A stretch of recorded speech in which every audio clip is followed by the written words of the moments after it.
Welcome into the second ever Game Fall podcast. I'm Kyle Sherman. This is John McVeigh, joined by a special guest today. This is John's dog, Lily, who we'll see if she behaves. E3, we ran into some scheduling conflicts the other day, day 2, couldn't record anything.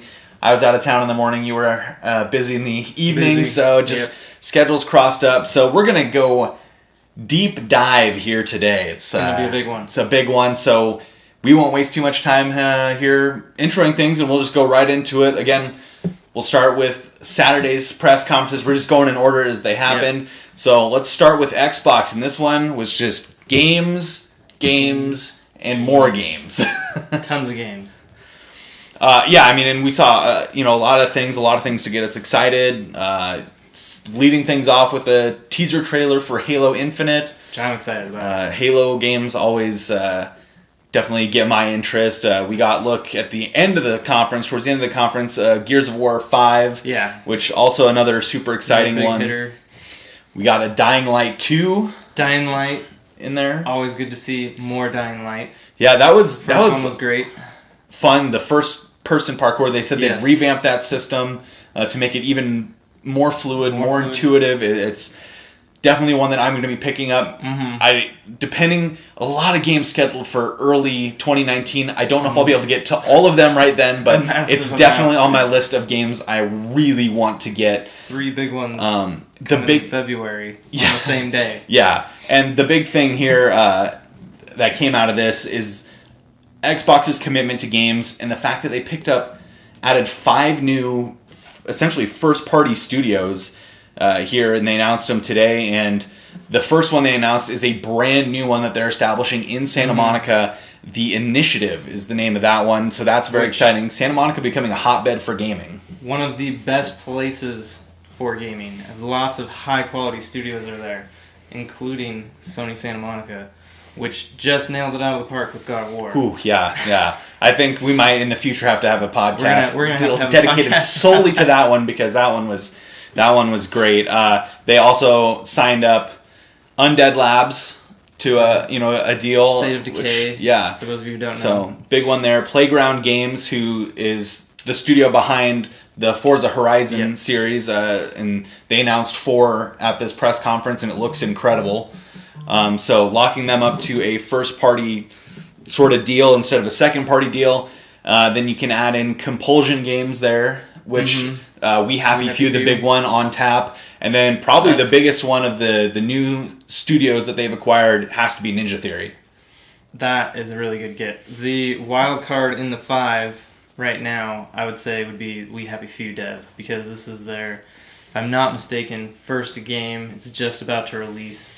It's had some shakiness along its trajectory during development, so we'll see if they pick a gem or if it's a flop. Well, I can tell you, they as soon as they announced this, after they announced Compulsion Games, they showed a new extended look at We Happy Few. Still looks incredibly creepy, and I love it. I loved every second of it. That's a game I want to pick up. I know you're not quite in the Xbox One camp yet, but I do own one, and you're more than welcome to borrow it to get your hands on that one if you would like. That excited me. We saw a lot of games, not exclusive to Xbox per se, but a lot of world premieres in this showcase. 18. I wrote it down here. I was going to say, I have the breakdown. 50 games, 22 of which were Games Pass exclusive, or Microsoft Store exclusive. Then you have 18 exclusive games to Xbox/PC, and then 15 world premieres, which... That's a massive number. If you wanted to see a lot of games, this was the conference for you. It was... they had a Fallout 76 first look. We got a look at Square-enix's Life is Strange universe set, the awesome adventures of Captain Spirit, Crackdown 3, Nier Automata, Metro Exodus, the list goes on. And actually, it's sort of slipping this one in here, Kingdom Hearts coming to Xbox now for the first time ever. The 1.5 0.5, 2.5 are available. I guess the first one to actually come out same day. First one to come out same day. Yeah. Yeah, January 29th. We've seen a lot of that trailer, a lot of that game here this weekend already. Yes. It's been at almost every conference. It has. I mean, obviously it's a big game, and Disney's sinking a lot of money. Their efforts and money into that one.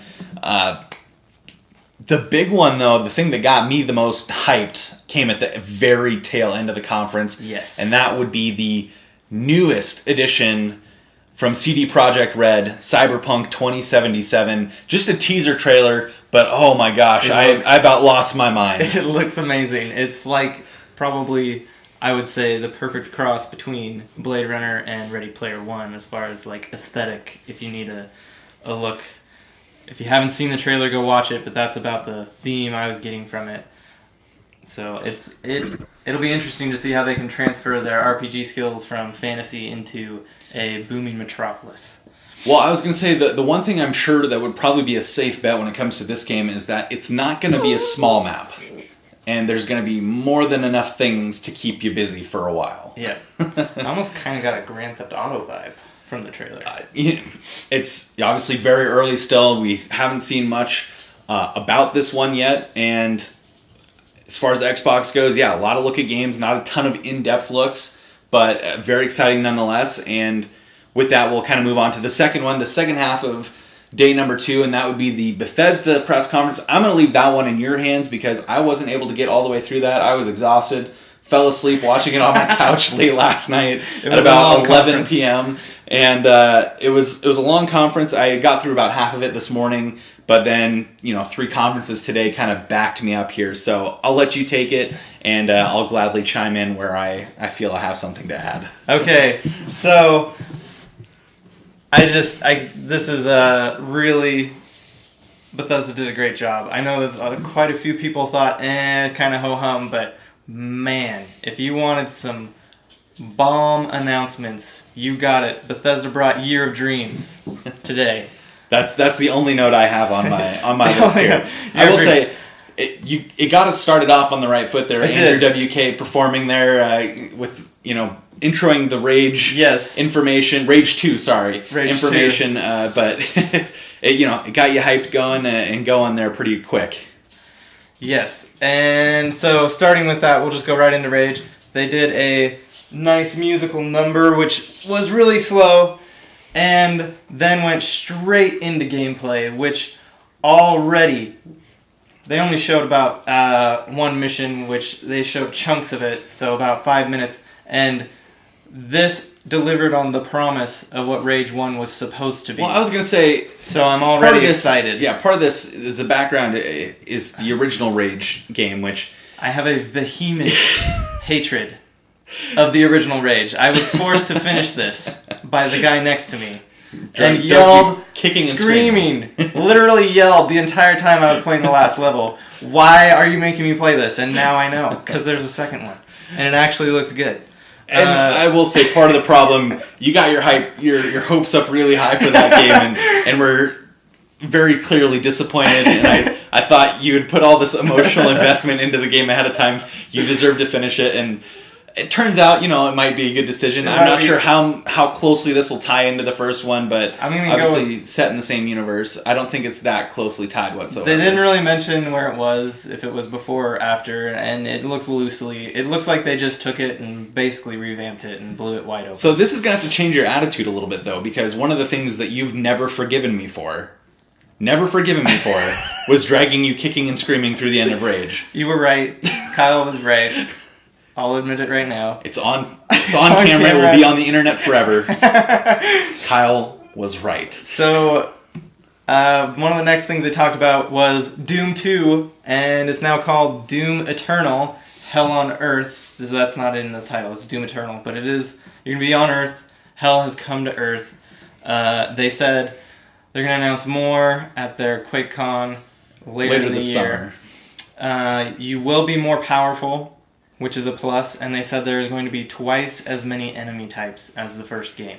That's all you need to know right there. Yeah, I'm sold. I'm in. And if you haven't played the original Doom... Please play Or I guess the this the first remake. remake of this new iteration of Doom. The reimagining, if you will. It is fantastic. It's well worth your time, your money, and I'm sure you can get it for dirt cheap right now. Well worth the time investment. It's a fantastic game. Mm-hmm. We both had a blast playing it, and I know both on the PS4, but then you picked it up for the Nintendo Switch and, beat it again, or working on beating it again. I'm on the boss. I'm on the final boss. I'm about to beat it. I'm on the final boss again. It's one of the best villains.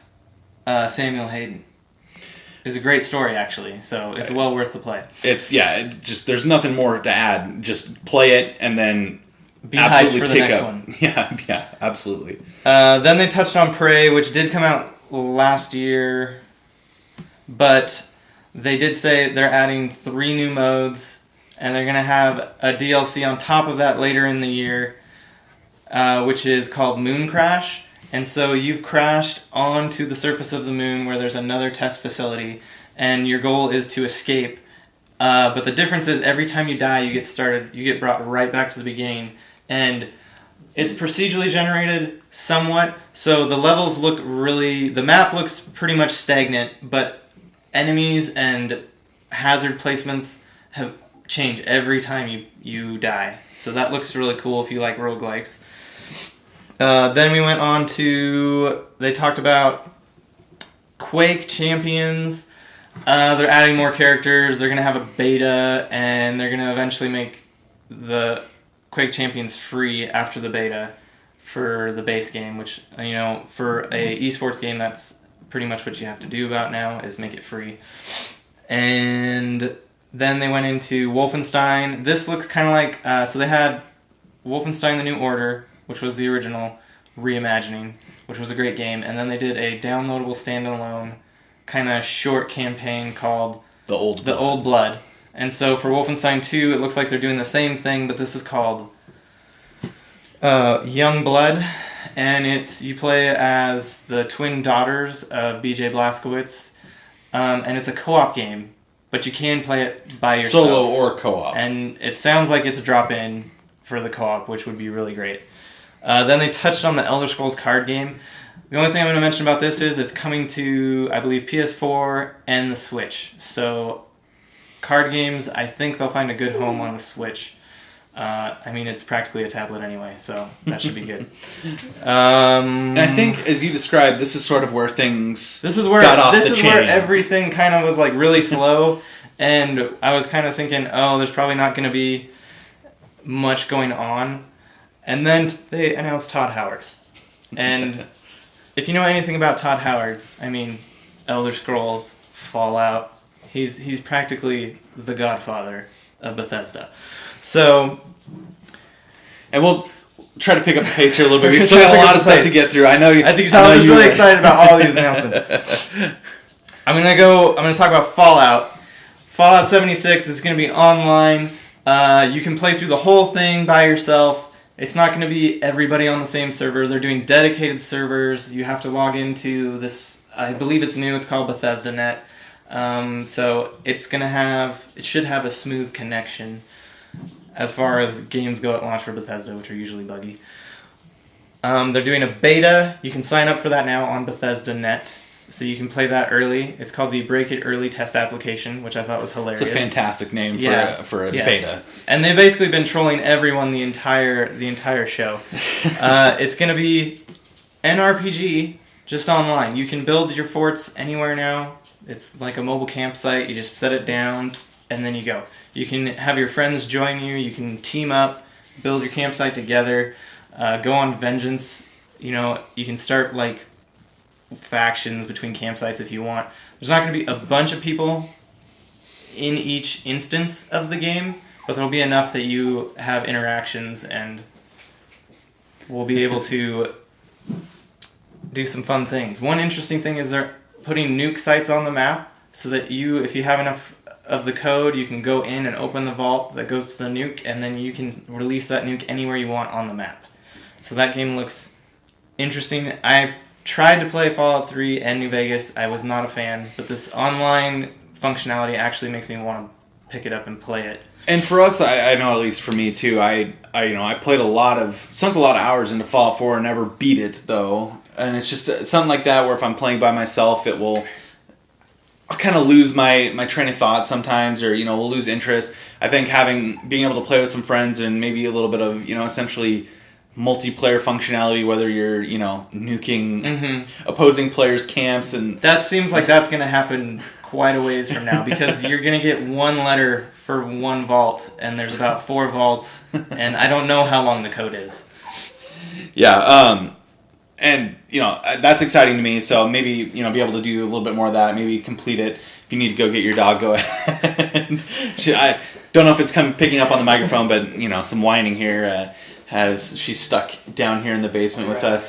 But Fallout, obviously a huge franchise, and I'm excited. It's always a game series that I get excited for, but like I said, I can lose steam quickly sometimes, and that sort of thing. So the multiplayer functionality is going to be huge. And I think, did they make one more big announcement? I can't remember. Oh, they made 2 big announcements. 2 bombshells of announcements. So if you like Bethesda and their RPGs, and you happen to like science fiction, like I do, Starfield is their new space RPG. And this is such I'm going to just temper your expectations right now. It's not even going to come out for the Xbox One or the PlayStation 4. It's coming out for what's next. So that's super exciting, so you can just let yourself go wild right now.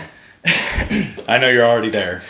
And then after that game comes out, the next game they're working on to release after Starfield is Elder Scrolls 6.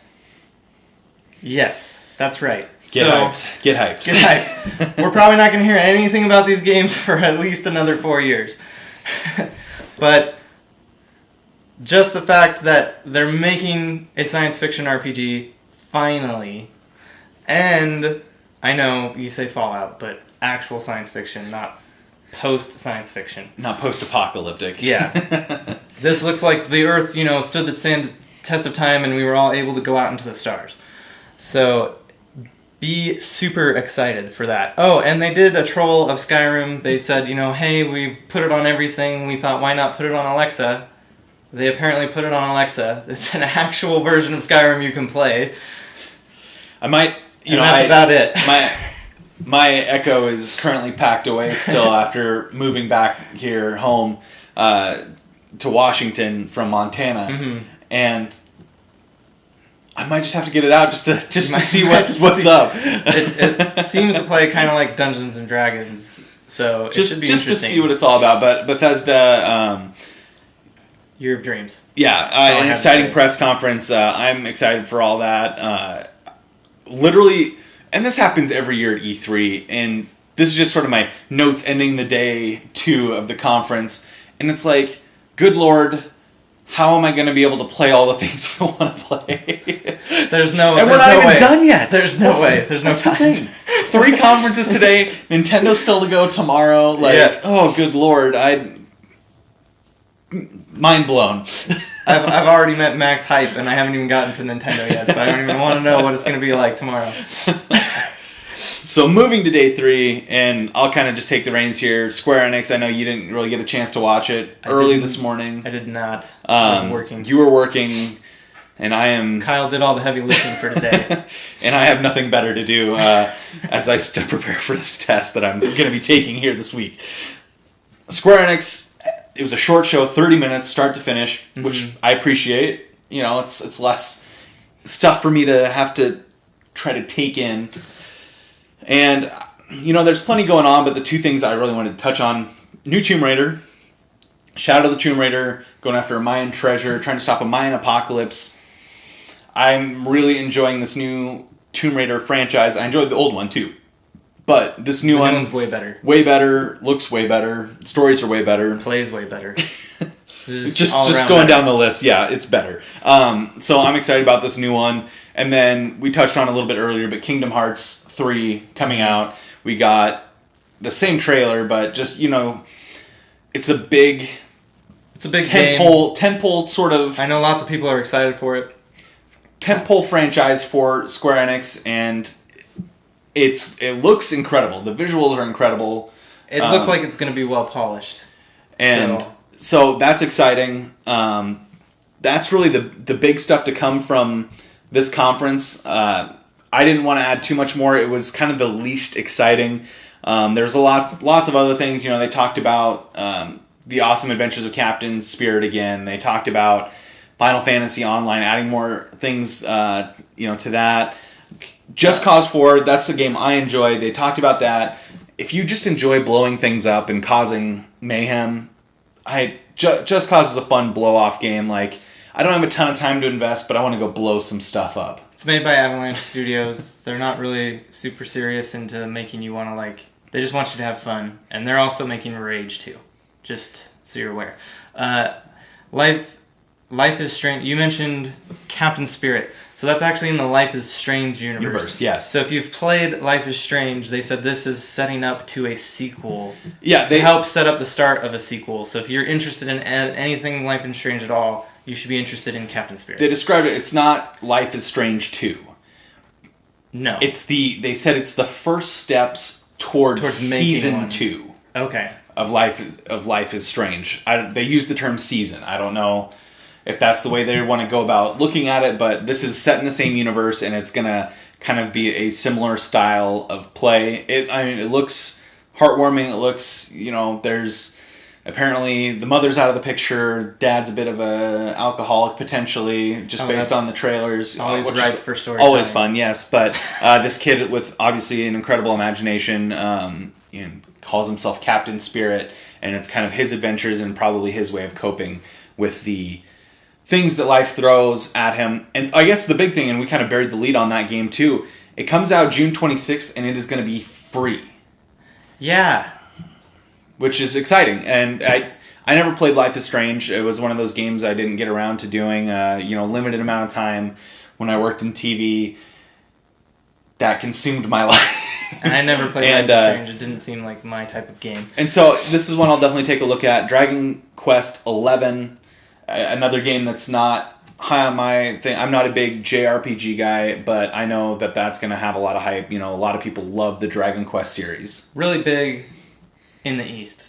It has a really great following in the West. This one is supposed to make it even more mainstream in the West. And it looks like you're watching an anime. That's what I took away from it. If you like Dragon Ball Z, it looks like it's the same art from Dragon Ball Z, same style, and it looks like you're literally watching this happen as either a cartoon or it's going to be a really good game. I know that I haven't played any of the Dragon Quest main series stuff, but this is supposed to be one of those return to form and make it that much better. So, well, yeah, we'll have to. I guess that if you have potential interest, you might be the one to talk about that.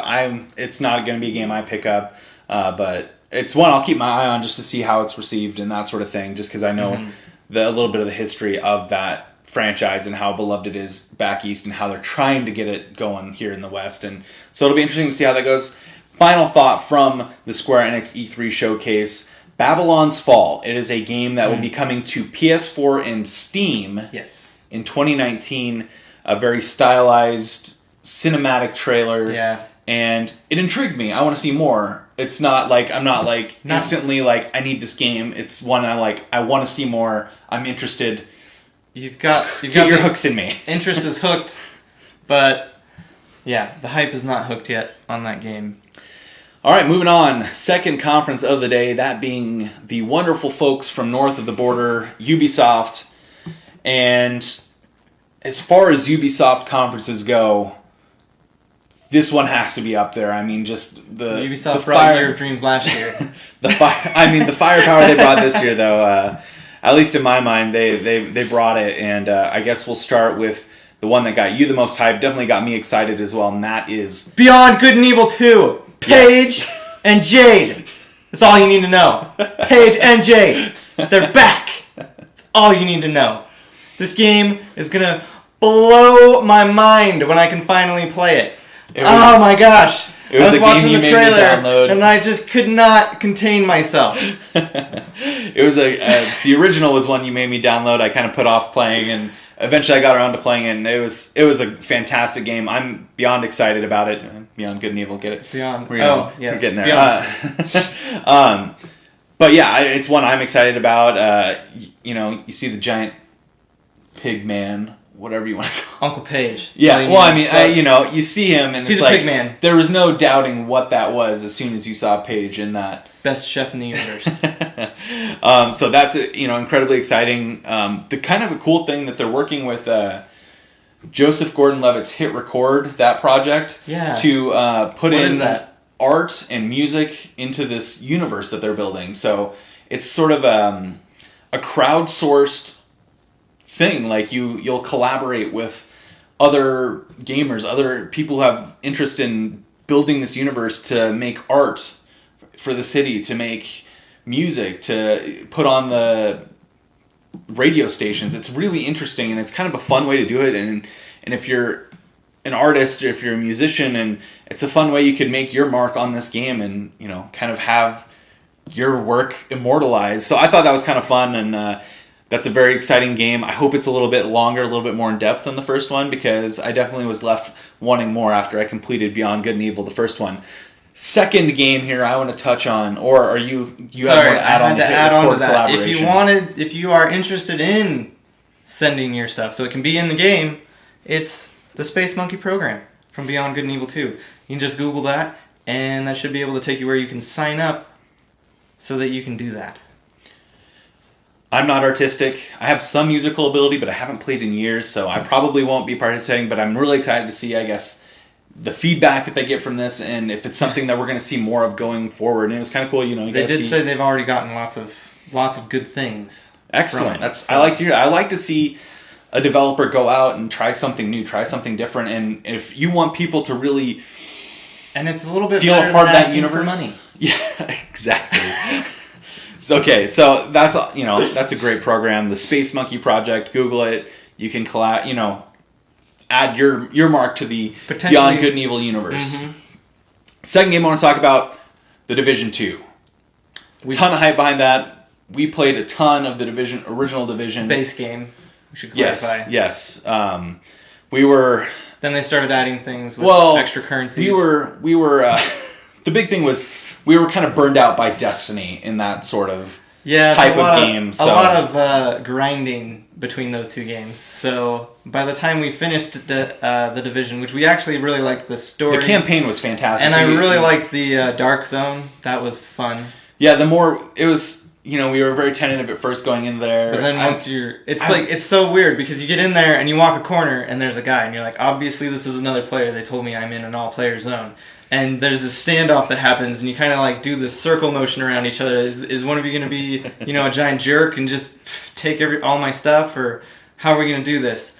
And my favorite thing about that was getting to a drop, watching the people freak out when I run in, and then realize that I'm trying to help them out when I run into the middle and start shooting at the enemies.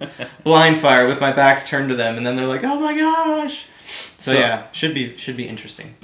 They didn't mention anything about a dark zone or anything in this one, but obviously there's going to be, I would be cooperative campaign. They did announce that there will be 8-player raids in this one. Yes, first time ever. And at least the first year of content, DLC content, is going to be free. Yes. I didn't quite catch whether it was going to all be free or if it's just the 3 updates that are coming the first year of release. So everybody was confused about that one.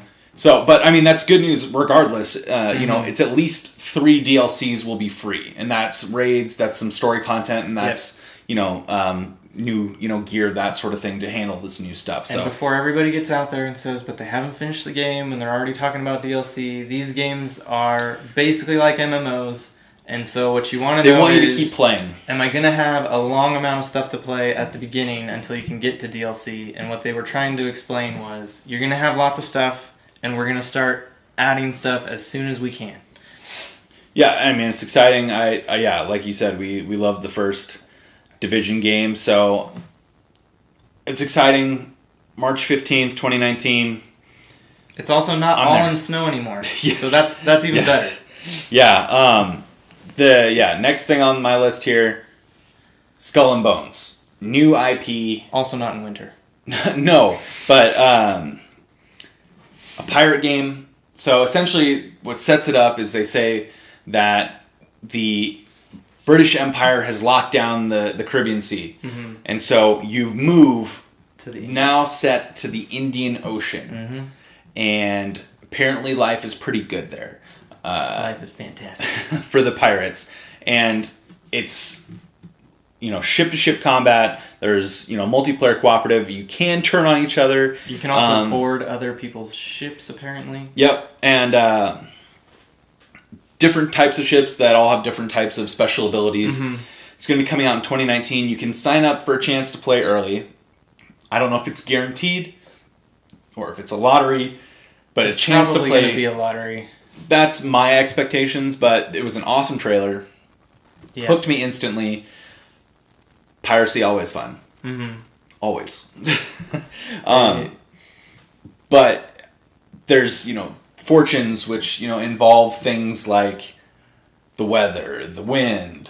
Oh, okay. That can make life easier for you or harder for you. If the weather's nice, there's going to be more boats out for you to potentially rob and plunder. It also make you more rich. Speaking of fortunes, it also looked like in the trailer that maybe there's a Kraken you're going to have to worry about. Potentially. There's lots of possibilities with this game. They didn't say when in 2019. I'm hoping, praying that it's not February, January? In the first quarter. That's booked solid. Let's push that to the back half. Extremely ballsy. If they put that in there. Fall's looking open. Let's throw some games in there. Maybe summer. Yeah, I mean a good summer game. I don't know. Pirates. To me, it looked like a game. It reminded me. Sea of Thieves for the Xbox was one that intrigued me, but it didn't seem like a game you could play very much by yourself because it looked like you had to be cooperative. This looks like it could be similar in the sense you're looking for treasure, trying to get yourself rich. Other people can, potentially take it away from you, but it's a ship you can pilot by yourself. It looks like it has some similar combat to Assassin's Creed Black Flag, which was one of our favorites. Fantastic. Favorites. Yeah. In fact, most of the game I just stayed on the ship.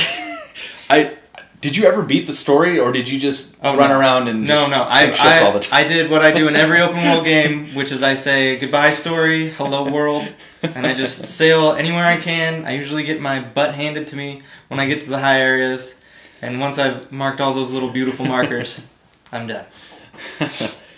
Well, yes, I know we were both fans of the ship combat. I beat that game multiple times. Still have it. Could potentially play through it again. You never know. Summer, things get slow. It's a good chance to go back and play some old games. For Honor coming out with a new expansion, adding Chinese factions, and in their expansion called Marching Fire out in October. And it's going to have a 4 versus 4 castle siege mode called Breach. And am I correct? Is this the one that they said the base game was going to be free? Starter Edition is free. There you go. Through June 18th. I don't know if you get to keep it after that. I would guess you have until June 18th to get it for free. So that would be my guess. Pick it up. You never know. You might get to continue to play it. I'm going to. I'm going to pick it up. I did the beta. I liked what I played in the beta. I didn't like it enough to buy it, though. But now that it's free, why not? When I get home, I'll go download it and see what it's about. To me, that's exciting. You want to excite a fan base. You want to draw more people in. You announce this expansion, and you give it away for free. The old part of it for free to get people hooked so they know what it's about. Then maybe they want to invest that money, invest in the expansion. And if it isn't free past June 18th, maybe get them to purchase the game. Obviously, it's not full price anymore. Exactly. So, I think that's a smart move by Ubisoft and the For Honor team. One I haven't played myself, but I think that's very exciting, and I'm definitely going to go home and download it because I want to see what it's about. I know you said you enjoyed the beta, and I want to see what it's like and see if it's something I want to continue to play. And we mentioned Assassin's Creed earlier. You had your hype moments when it came to Bethesda and those games, which are very exciting for me, but I love the Assassin's Creed universe. And almost a little too much. True. How many times did you beat 2? At least 3 times. Yeah. At least. At least he 3 had times. to beat it on my Xbox before he beat it on his Xbox, and then he went back a couple more times. Well, I had it, and then I got rid of the game. Why? I don't know why. I don't know why. And then I purchased it digitally, had to beat it again. Which was smart, because you could never give it away at that point. Yes. And then got rid of my Xbox 360. And then it came back on the Xbox And then I got my Xbox One, and guess what? I still had access to it. And played it guess again. What happened? Not surprised at all. Love that. I love the Ezio trilogy. I mean, 1, you can't beat it. It was so different, so groundbreaking. I was instantly hooked. And this last one, going to Egypt, I love the ancient cultures. I think I mentioned this before. Egypt, Rome, and Greece, and guess where we're going? Greece. Assassin's Creed Odyssey, out on October 5th, set in Greece. You will play as... I'm spacing their names, but they are... Cassandra and Alexandros. Alexandros? Yeah, that sounds about right. Alex something. We'll call him Alex. Yeah. Set in Greece. You'll explore Greece on land and by sea, set during the Peloponnesian War, so that is Athens versus Sparta. And if you know anything about John and I, which you probably don't necessarily do that right now... We should probably make a podcast about that. We love Sparta. And one thing in particular, which was really highlighted by the movie 300, and that is the concept that the Spartans used of the hot gates. Oh, yeah. And it is a term and a technique that we will use any chance we get. Any situation. Any chance we get. We will say, let's hot gates this. Mm-hmm. We may add an expletive at the end. We're trying to behave ourselves here, at least early on. We kind of, we want to make this a friendly environment. We don't want to be spewing out foul words every 5 minutes. You know what? I mean, we have a hard ban on the F word. That's a thing. Yeah. So, but we will say, let's hot gates this bitch. I'm comfortable saying that. Or that. I usually say that one. Those two phrases are very common, and if we ever get the chance, which we eventually would like to do, start streaming some things. That would be the hope. We have to find time to do that first, though, so hopefully on the horizon that will be coming, but we say that quite a bit. But yes, the Peloponnesian War between Athens and Sparta, you play as a Spartan mercenary. So Kyle, is this the one that's going to get me to come back? As a fallen-off Assassin's Creed fan. I hope so. I know... Yeah, I already know you can play as a woman. And that's one thing you have to know about John. If he can play as a female character, he will do that because... I would much rather watch a female on the screen for 40 plus hours. I was going to quote that, but... There you go. From the man himself. I'm already a man. I already know what I'm going to play like. But yeah, so I hope it's the one to bring you back. I know Assassin's Creed 3 kind of turned you off to the franchise, and then you came back briefly for Black Flag, but it was a time in your life you were pretty busy and... Super busy. And so you kind of fell off the rails there, and then Unity was a... disaster. Unmitigated disaster. Yeah, that's a good way to say it. And then Syndicate Syndicate was a step up. But that wasn't enough to bring you back, and that was a game I didn't beat, which was disappointing Origins to me. I was really interested in, but also didn't pick up. I have a copy. You can borrow it anytime you would like. That was the one that got me back in. Okay. I'm hoping this could be the one for you. This one looks... I mean, from the trailer that I was watching, there's some beautiful scenery back, which we haven't seen in a while. Yeah, well, and... I mean, we got desert. That's great. Oh, man, but you had sphinxes, pyramids, I didn't see that part of the game, though. Alexandria was an incredible city in Origins. I'm sure it was fabulous. I never watched it. Well, maybe... I didn't get to watch it. Maybe I'll bring it next time so you can... And the part you showed me was brown. That's the part I was at, was in the desert. And I was like, turns out there is a lot of desert in Egypt. Unless you're along the Nile or along the Mediterranean, it's pretty dry there. But The hawk was cool though. Choice between two characters. Getting back to the one that's currently, that's going to be coming out this fall. And apparently, you were the offspring, the descendant of the great Spartan general Leonidas. Yes, that's right. Of 300 fame, the great king of Sparta. And you have a broken spear of his that grants you special abilities and makes you a fierce warrior. And what is that question? Do they replicate the line from 300? Not in the trailer, but you can better believe that I will be saying it constantly while I play this game. They showed us gameplay from it. Yeah, that's what got me excited. Incredibly exciting. And there's a horse. Yeah. And it's green again. And there's flowers. And it's in frickin' Sparta. Greece.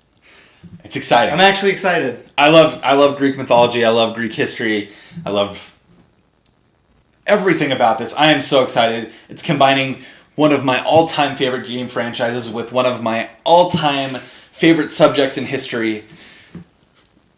My mind was blown. We knew this game was coming out. We did. It was leaked. Yeah, I mean, we saw leaks, but I tried to ignore it. I wanted to see what they brought at E3, and they brought in just an incredible thing. I am so excited, and it was a fantastic way to close the Ubisoft press conference. Mm-hmm. You know what? We've been talking a while, but we still have one more press conference to go. One more! What do you think, John? Should I say what I wrote down? Oh, yeah. PlayStation's press conference. Say what you will about the pacing at the start. They're getting a little cocky, though. Say what you will. Say what you will. But holy shit, was that great. I came away so hyped, and it's still coming through me now. I mean, talking about Assassin's Creed now. We just talking watched about the it. PlayStation press conference. Yes, it just ended a couple hours ago almost now. But the start was... we knew what they were going to talk about going in, and it still blew my expectations out of the water. Can I just butt in for a second? No. Go ahead. No, okay. So, they started it off in a tent. Yeah, it's a constructed... And we were very confused. Some guy... played the banjo. Okay, I probably shouldn't make that sound. He did a wonderful job. Great musician. Fantastic, job. But it was a little, like... It's like, what are we doing here? And there was a giant screen behind him, and nothing was playing. They did in the past. They did live music with gameplay, and I thought that was going to happen again. And then... what happened? Song ends. Banjo player takes a bow. Hard cut. Super hard. Last of Us 2 trailer. And where were they? In a tent, almost exactly like the one it was set in. Identical. There were some skylights in the actual tent that didn't exist in the game, but maybe I'm splitting hairs here. It was pretty much identical. We could say identical. We see Ellie standing off to the side of a dance. It actually wasn't. It was a church. Church, yes. Sorry. They were drinking in there too. So it was punch or something. Might be Catholic. I'm not really sure. Yeah, I mean, you see Ellie standing on the side of a dance that seems to be going on. Mm-hmm. Yep. Guy comes over and starts talking to her. Ellie's much older. Yes, much older. She's got tattoos on her arm. All over that arm. Which you're a big fan of tattoos. Hey, it's a video game. They're gonna be there. What are you gonna do? But yeah, so we kind of introduced to the new, more adult Ellie. She's there and she's talking to this guy whose apparently ex-girlfriend is dancing with another guy, talking about... She's kind of a player. I'll say about him and her getting back together. Girl comes over. She takes Ellie's hand, takes her out on the dance floor, and hinting at a maybe potential romance between those two. It's a little awkward.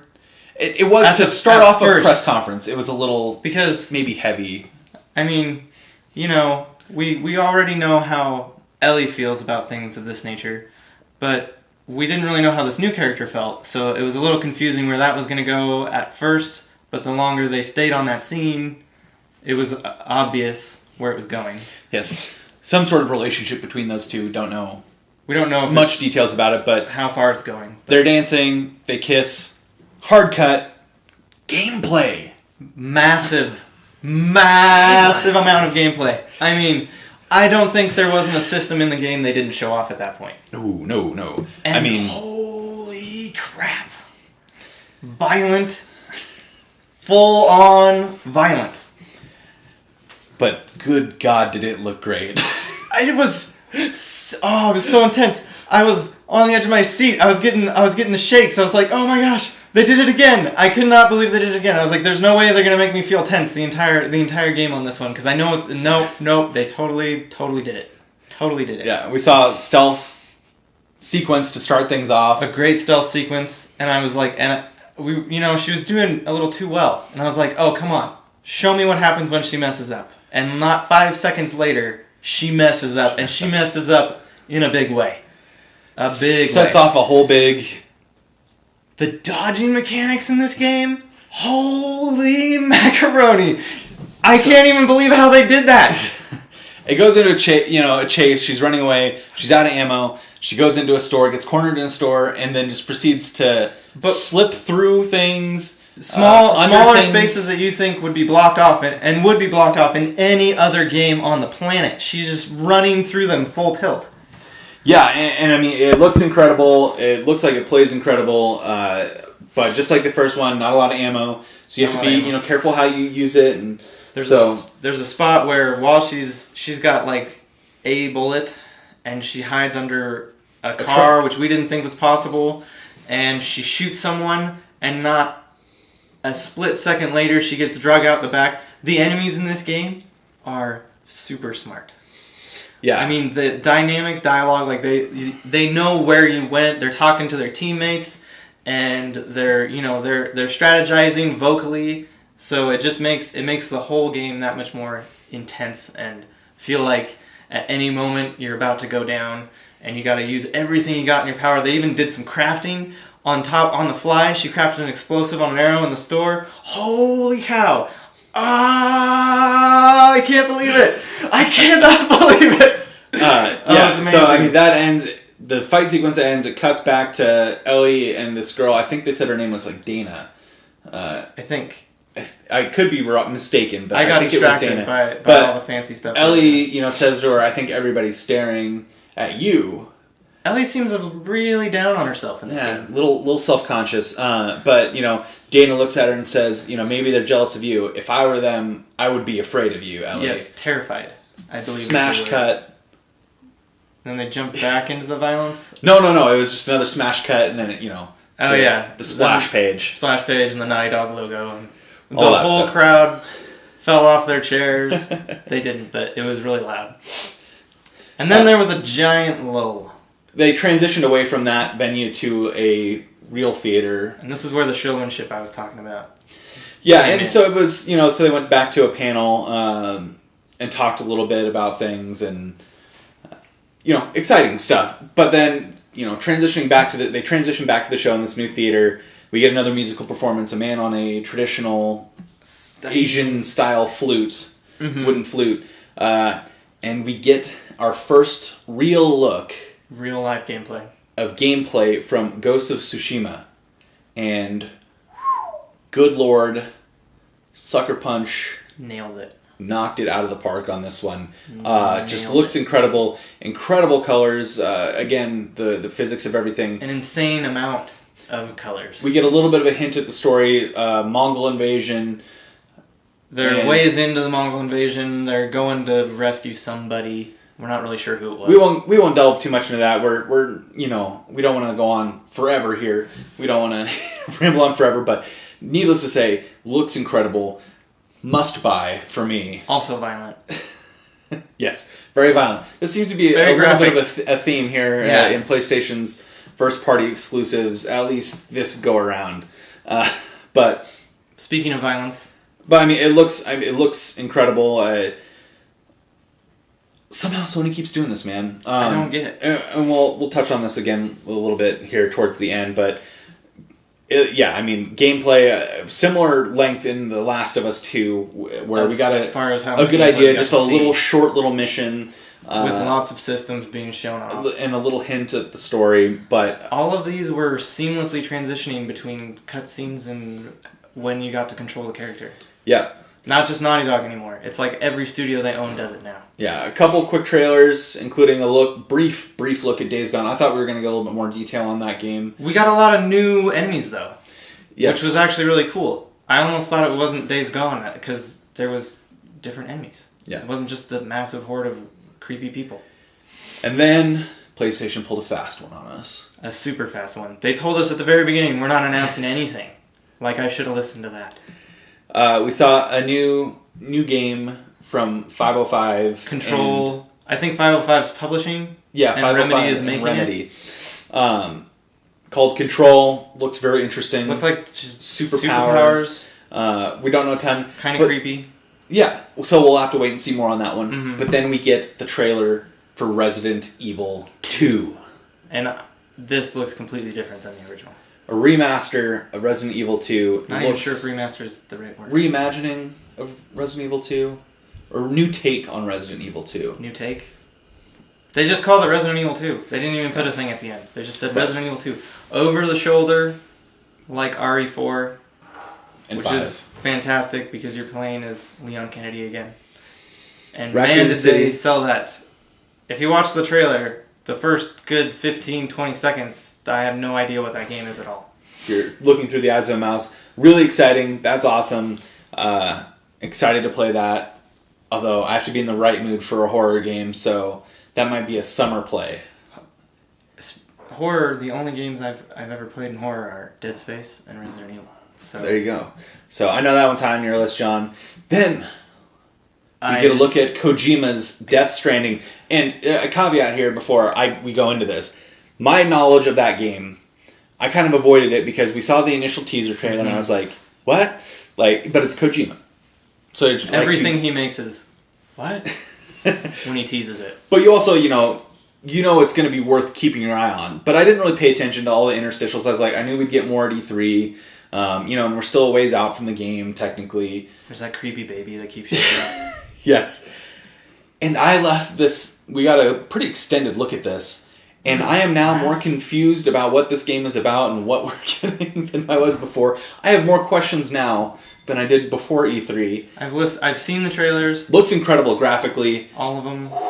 I've listened to the interviews when I could. I'm not staying dark on this game at all. And I am even less...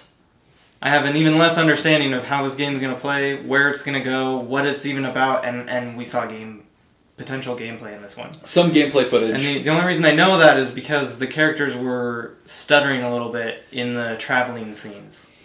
Yeah, and obviously it's still traditional for his trailers.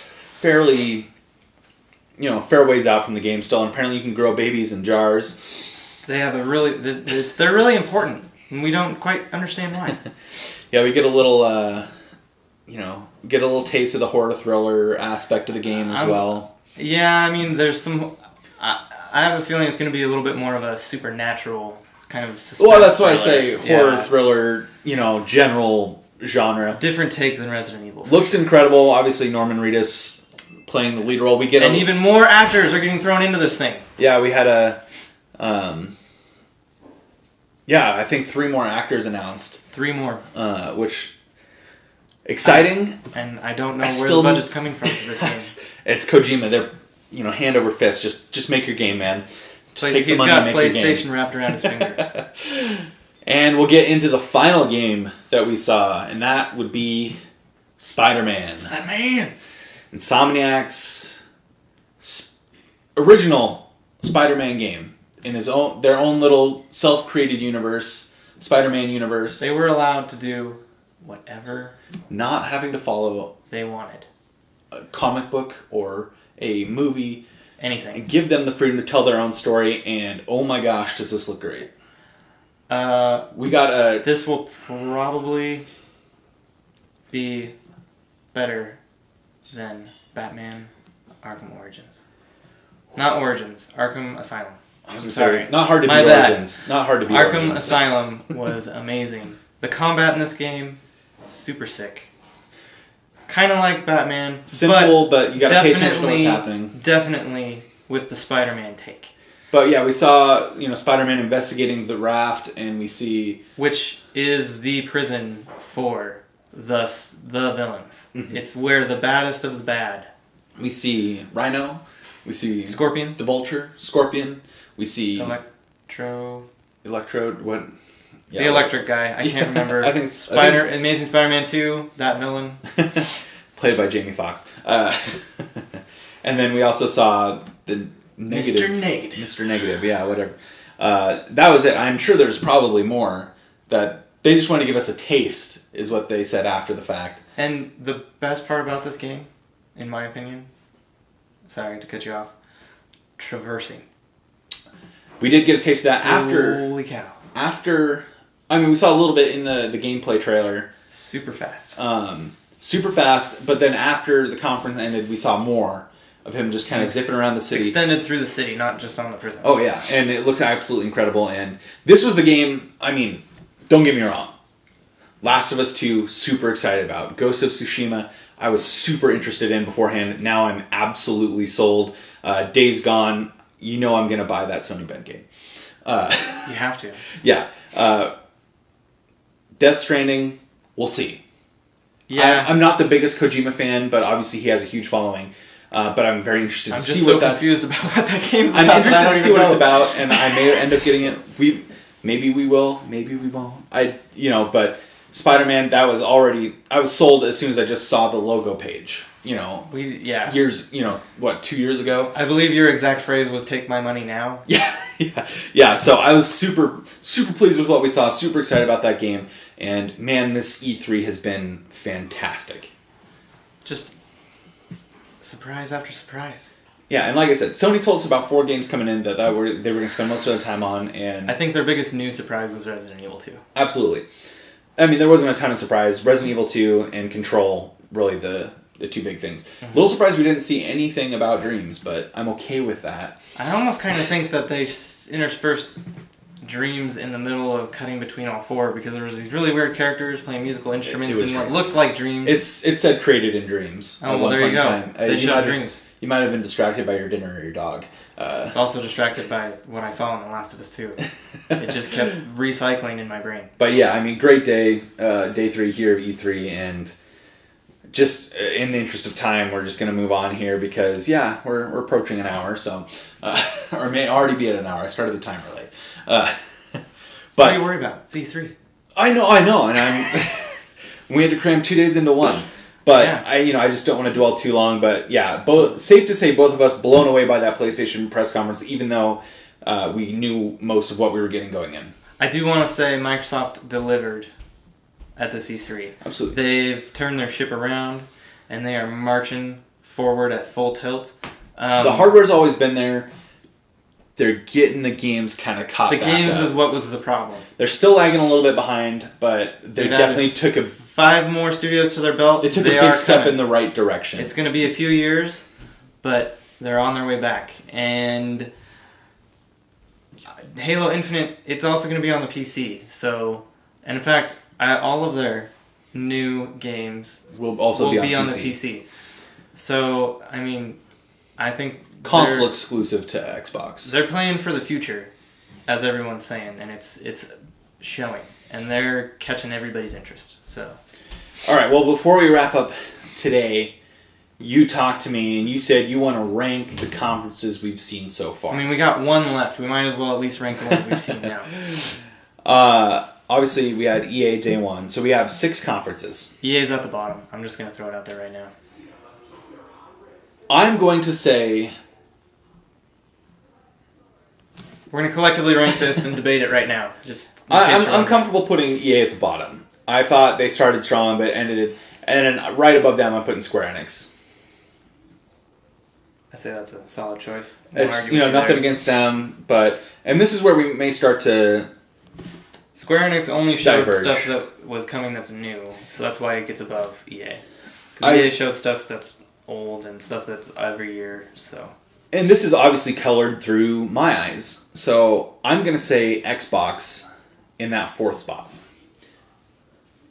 I really enjoyed it. Yeah, okay. I really enjoyed it. And they heavily, heavily invested in games. But there was no game that was on there aside from maybe, outside of Halo Infinite. And Cyberpunk. Gears, I haven't played Gears since 3, so I wouldn't count that. So Halo, Dying Light, and Cyberpunk. Outside of those, it was kind of like, it was cool. 2 of those... But nothing I needed to have. And 2 of those games are going to be on other systems. And yes. The third one... Dying Light and Cyberpunk are both doesn't going to even be have on dates, PlayStation. so it's a few years off. Yeah. So I'm going to put them 4th. Are you comfortable with that spot, or are you going to put either... I'm comfortable with that spot simply because Beyond Good and Evil 2 is owned by Ubisoft. And okay, so I guess we have our bottom three there. Xbox in 4. We have Square-enix 5. EA 6. Which nobody's really surprised. And I think this is where we're going to diverge a bit. I'm putting Bethesda 3rd. How dare you?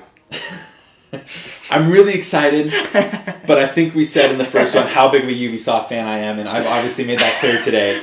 So I'm putting Bethesda there. Awesome what they're doing. A lot of it's a long ways out. Yeah, whereas this is true. Ubisoft is a lot of stuff in the next year. You saw a lot of stuff that's coming out in the next year, so a year and a half. A lot of the stuff that Bethesda announced that was this year, it was stuff for games that have already come out. Fallout's the big one that they talked about, and they're putting older games on lots of other hardware now. But Doom's probably not until next year, so I guess I will secede to having that as number 3, even though Elder Scrolls 6 a whole new RPG. Hey, if you want to put yours wherever you want, go ahead. I'm just giving you my list. Okay. You know, it's up to you. Right. You don't have to be swayed by me. I'm just telling you my opinion. Well, then finish your list and I'll tell you more. And this is where it got hard for me. Obviously. Love Ubisoft, love everything they did. Really excited, again, those big 4, Beyond Good and Evil 2, Division 2, Skull and Bones, Assassin's Creed Odyssey. PlayStation, I knew what was going to be talked about coming in. So maybe it was I didn't have super high expectations, but what we saw was so incredible looking that I have to put them number 1, Ubisoft a close second. And you know, now that I'm thinking about it, I don't know why we ever thought that The Last of Us 2 wasn't going to be perfect. Because it's Naughty Dog. It's Naughty Dog. And they clearly can't fail at anything they put their fingers on. Okay. So that's what you're going with. That's so. PlayStation, Ubisoft, Bethesda, Xbox, Square-enix, EA. So I'm going to go EA at the bottom. And I'm just going to go from the bottom up. I'm going to say Square-enix. And then, what do we got? So Xbox, Bethesda, Ubisoft. I'm going to say Xbox because everything that would potentially bring me back to the Xbox isn't coming out this year. And then I'm actually going to put, even though I love Beyond Good and Evil 2, and I know that game's a ways off, I'm going to put Ubisoft in number 3. Because I'm excited about Fallout for the first time in forever. Hey, to each their own. So, Bethesda second, and we're going to have to go with PlayStation for number 1.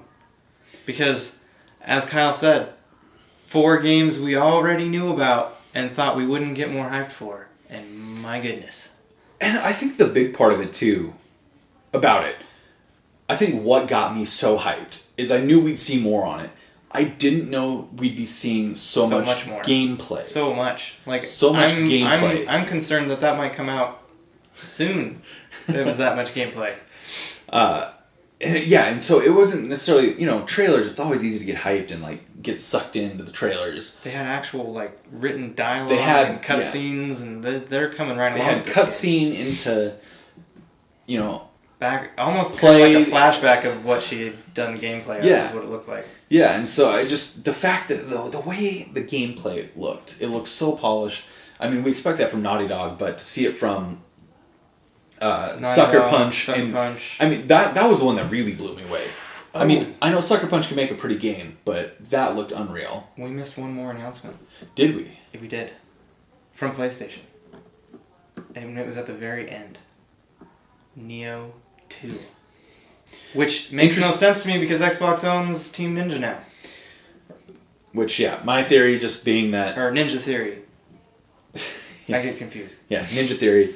My theory just being that that game was already...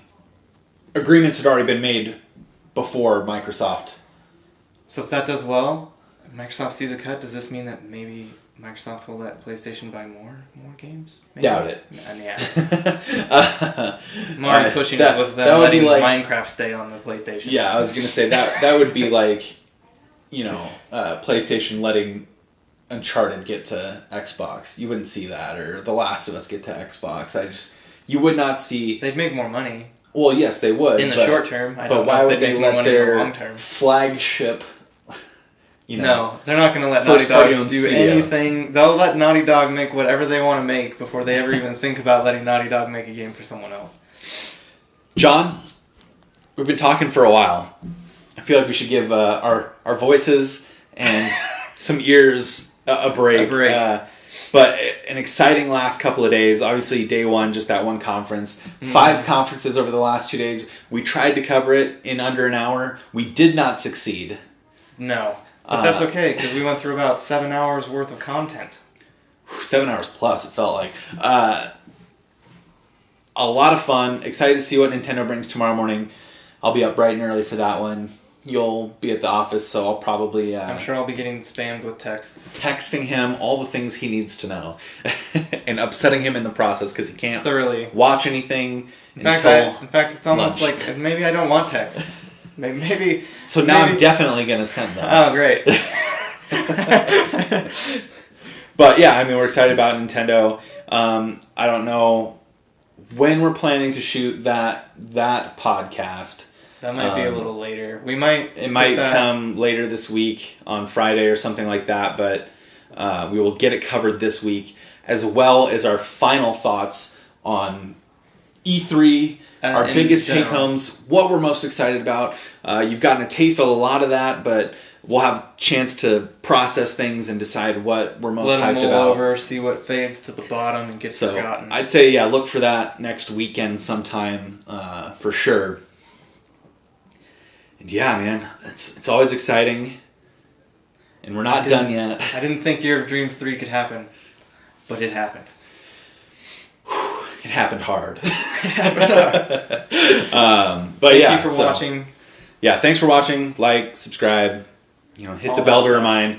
We're working on getting all of our stuff lined up. It's a work in progress, and it's something I'm going to be working on. But like I said, I have a test I'll be taking Friday. And after that, I'll have a little bit more free time on my hands when I'm not studying.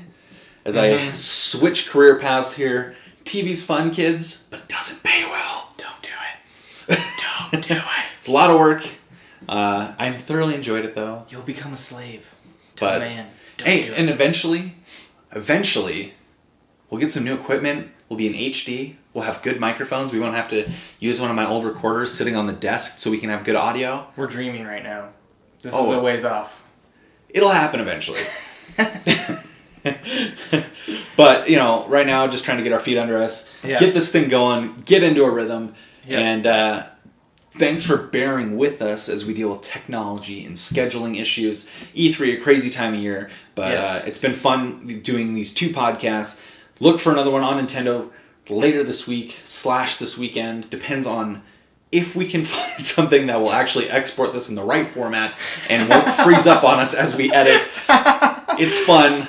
Your boy might just have to go and spend some money on an actual editor because guess what? Free editing software, not nearly good as the professional stuff I'm used to working with. Turns out it's free for a reason. It was kind of fun enjoying watching Kyle get thoroughly frustrated. All right, well, thanks for tuning in, guys, and be sure to watch Nintendo's E3 press, or I guess, what do they call it? It's like the Treehouse Live. Yeah. It's just another Nintendo Direct, just E3 style. It's their E3 Nintendo Direct. Mm-hmm. And looking forward to that. Looking forward to hearing more about what they have coming for Switch. A few announcements out there for Switch already. A few announcements. Lots from Bethesda. Just lots of old games getting carted over. Fallout Shelter's free right now. Which you've already downloaded. That. I've never played it, so I'm going to start. Watch that. Then look out for our podcast later this week or this weekend. And once we get into a rhythm, we will schedule a weekly time.